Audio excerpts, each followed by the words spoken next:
Alright, what's up sa inyo mga kababayan? Well, kung pag-uusapan natin mga kababayan ay walang iba lang naman kung hindi ito mga nakita nating balita na kung saan ito pong Court of Appeals ay may inilabas pong desisyon na kung saan ito pong mga halusos mga kababayan ay olats or talo mga kababayan sa desisyon na inilabas ng Court of Appeals. At dito mapapag-usapan din po natin yung panibagong studio na lilipatan ng Tito Vic and Joey at ng branded na Itbulaga mga kababayan. Pero bago po natin pag-usapan yan, ay nais ko lamang po sabihin sa inyo na kung kayo po ay bago pa lamang po dito sa ating YouTube channel, ay hinihikayat ko po kayo na huwag niyo po sanang kalimutan na i-like po ito pong video natin na ito at huwag niyo na rin pong kalimutan na mag-subscribe dito sa ating YouTube channel. Hit nyo na rin po yung ating notification bell para lagi po kayong updated sa tuwing mag-upload po tayo or magla-live tayo ng panibagong issue or video na katulad po nito mga kababayan. At gusto ko din po kayong batiin ng isang magandang umaga, tanghali, hapon, gabi sa mansulok ng mundo kayo naroroon. Papa sa Pilipinas man po kayo or ibang bansa, sana po ay nasa mabuti po kayong kalagayan at gabayan po kayo ng ating Panginoon. Mega love shoutout po sa inyo at mabuhay po kayong lahat.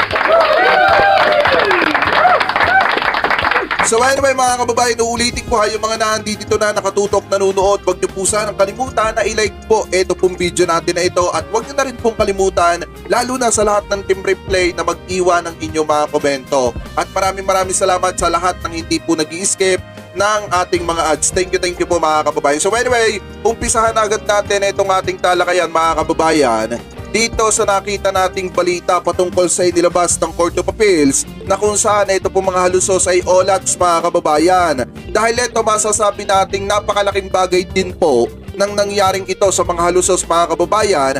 Dahil kung titingnan po natin bagamat magkaibang kaso doon sa pagitan ng trademark at dito mga kababayan sa titulo ng Dakak Resort mga kababayan ay talagang masasabi po natin na pwedeng pagbasihan din po ito na another strike ng mga halusos para mas lalong maipamukha sa kanila ang pagkapanalo ng Tito Vic and Joey mga kababayan. So anyway, basahin po natin na itong galing sa Abante Tonight.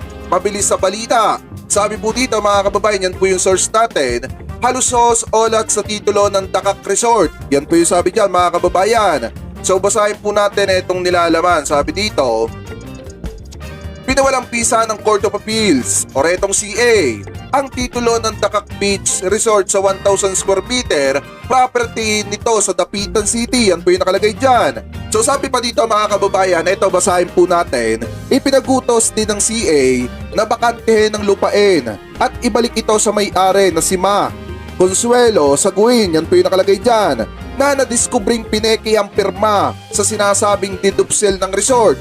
Sabi pa dito, kasabay nito inatasan ng CA 22 Division si Romeo Halusos, may-ari ng Dakak, para bayaran si Saguin ng 10,000 kada buwan para sa paggamit at pag-ukupa ng property mula ng isampa nito ang reklamo hanggang sa mabakante ang resort. Sabi pa dito, inutos din ng CA na bayaran si Saguin ng 100,000 bilang moral damage, 100,000 sa attorney's fees at 50,000 sa exemplary damage. Yan po yung nakalagay dyan. So ngayon mga kababayan, kung pagpapasihan po natin yung pinaglalabanan nilang titulo ng Dakak na mayroong 1,000 square meter na lupain mga kababayan o resort dito sa may Dapitan City na di umano, kasi ang sabi dito mga kababayan, may nagmamay-ari ay di umano kinamkam ng kabilang panig mga kababayan, talagang masasabi po nating another strike na naman po ito ng mga halusos kung nagkaroon ng tsansa na matalo po sila dito sa Court of Appeals. So ngayon, kung pagpapasihan po natin itong lumalabas na balitang ito, talagang masasabi po natin na talagang gawain na nila yung mga ganitong klase ng gawain na talagang kumbaga pagka nakasilip ng konting pagkakataon, hanggat kaya nilang makuha yung isang bagay ay talagang kukuhanin po nila. Di ba mga kababayan, kung iisipin nyo, ang sinasabi dito is parang pineki daw yung pirma mga kababayan, or eto pineke ang pirma sa sinasabing deed of sale ng resort. So ibig sabihin, nung yung ipinapakita nilang deed of sale is pineki yung pirma. Katulad nga mga kababayan ito sa nangyari sa pagitan ng mga halusos at saka ng TVJ, na kung saan mga kababayan pilit iginigiit ng mga halusos na sila yung may-ari ng titulong Itbulaga kasi sila yung producer. Ngayon mga kababayan, ang sinasabi naman pong balita dito talagang nadiskubre pa nitong mga sagwin na pineki po. Di umano, hindi natin alam kung sino yung nameki dito, kung ang mga halusos ba, na di umano pineki daw po yung pirma ng dedupe sale para makuha yung Dakak Resort mga kababayan. Grabe, napakatindi. Bagamat magkaibang kaso ito dun sa Tito Vic and Joey mga kababayan, talagang mismong Court of Appeals na po yung nagdesisyon dito na talagang matalo ang mga halusos. So sabi pa dito, basahin pa natin, ipinag-utos daw ng Court of Appeals na bayaran si Sagwin ng 100 bilang moral damage, 100,000 ulit bilang attorney's fees at saka 50,000 exemplary damage. So ibig sabihin, sumatotal, pinagbabayad itong mga halusos mga kababayan ng nasa kulang-kulang 300,000. Ganun po katindi. Kasi meron pang 10,000 kada buwan para sa paggamit at pag-ukupa ng property mula sa isinampan nitong reklamo hanggang sa mabakante ang resort. So sabi pa dito, basahin pa natin yung nilalaman mga kababayan. Mga halusos ka ang tinutukoy dito na magmumulta or pinagmumulta ng Court of Appeals. Pero I think hindi sila magmumulta dito mga kababayan. Ia-appealan nila ito hanggang Supreme Court. Ayun yung nakikita ko dyan. So ngayon, ipagpatuloy pa natin. Sabi pa dito, tanggalin na natin yan. Yan. Nakasaad din sa desisyon ng Court of Appeals na ang kabuuang halaga ng mga dapat bayaran ay magkakaroon ng 6% interes. So ibig sabihin 6% na interes kada taon hanggang sa ganap itong mabayaran. Nagsampa ng reklamo sa Sagwin laban sa Dakak at kay Halusos matapos madiskubre noong 1995 na mayroon ng titulo ang kanyang lupain sa pangalan ng Dakak. So sa madalit salita mga kababayan, eto palang Dakak at etong si Halusos yung natalo po dito. So sa madalit salita, sila pala yung magmumulta. Biruin nyo mga kababayan ha, doon sa RTC Marikina, natalo etong mga halusos at pinagmumulta. Ngayon mga kababayan, dito sa usapin ng Dakak Resort, natalo na naman etong mga halusos mga kababayan at pinagmumulta na naman po.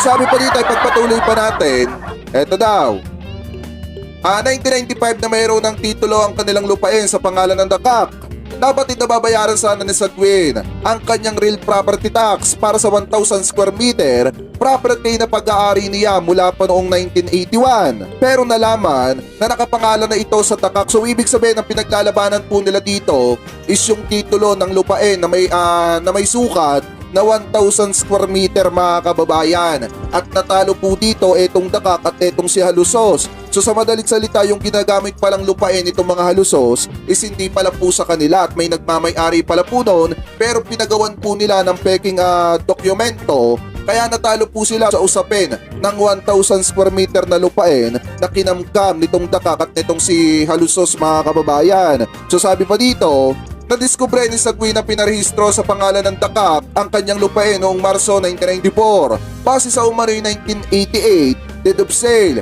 kung saan ay ibinenta umano ng kanyang ama ang naturang parte ng lupain sa resort mga kababayan. So yun daw po yung pinapalabas. Sabi pa dito, kinwestiyon nito ni Sagwin at iginiit na hindi niya isinalin ang pagmamay-ari ng lupain sa Dakak at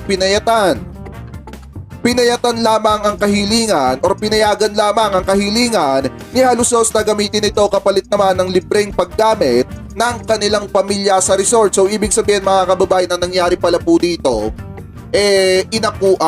pinangakuan itong si Halusos na kapag ipinagamit yung lupain na may 1,000 square meter nitong si Sagwin mga kababayan, dito kay Halusos ay libre po yung kanilang pamilya sa paggamit ng resort. So hindi pala alam nitong si Sagwin, nakakamdamin pala po nitong Dakak at netong si Halusos yung kanilang lupain na may 1,000 square meter. So ganun po sila katindi mga kababayan. Biruin nyo ang usapan dito, ang akala nung may-ari ng lupa ay hinihiram lang nitong si Halusos at pinangakuan sila na libre lamang sila makakagamit doon sa resort, pero hindi pala alam ni Sagwin na yun na pala ang hudyat para makamkam yung kanyang lupain mga kababayan. Buti na lamang po meron tayong Court of Appeals na kung saan mga kababayan talagang pumabor dito sa tunay na nagmamay-ari yung desisyon. So ibig sabihin, baka nangyari dito mga kababayan, akala nila mananalo sila porket hawak po nila yung papel. Diba kung titingnan po natin mga kababayan, mahilig sila dun sa salita